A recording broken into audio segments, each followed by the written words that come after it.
Alright, so here we are at the Masked Carnival. Before we actually go in and do any stages, I'm just going to talk about some pretty basic stuff. Keep in mind, a lot of this is going to be my personal preference and my personal opinion. It's not guaranteed to be optimal for every single stage, but it's worked for me so far.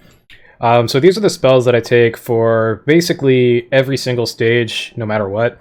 Mimicry goes without saying. I actually prefer to use the healer mimic. You can get by using just White Wind to heal yourself on the stages where you do need to heal, but I think Palm Cure is a better solution. And you don't really need the DPS benefit from the DPS mimic. The healing mimic does plenty of DPS for any of the stages.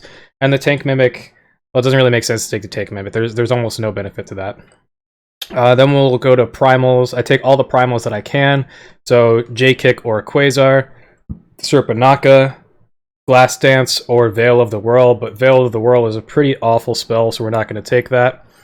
Shock Strike or Mountain Buster. This one's personal preference, but I see most people taking Shock Strike, and to be quite honest, I think it's just objectively better, simply because it's ranged.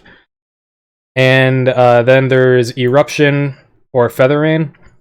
So if you have a spell speed set up, maybe like a tank or a healer, then Feather Rain will actually be better for you.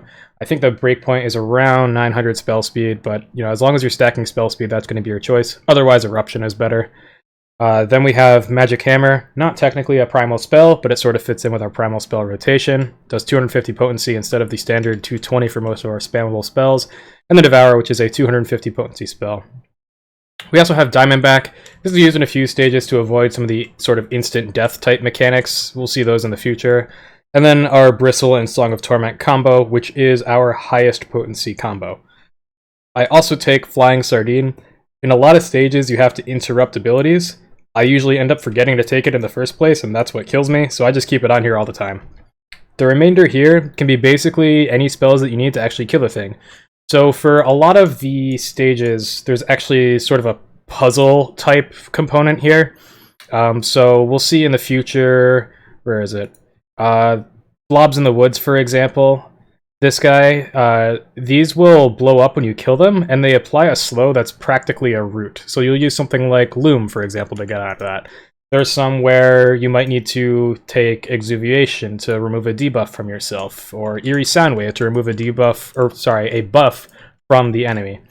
Things like that. But we'll see that for each one of the actual stages when we get to it. So that's pretty much it for the basics. I take these, like I said, for every single stage, with very, very few exceptions.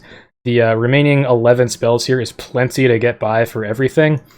So you don't really have to worry about min-maxing here. You can really do quite a lot with just these 11 spells remaining.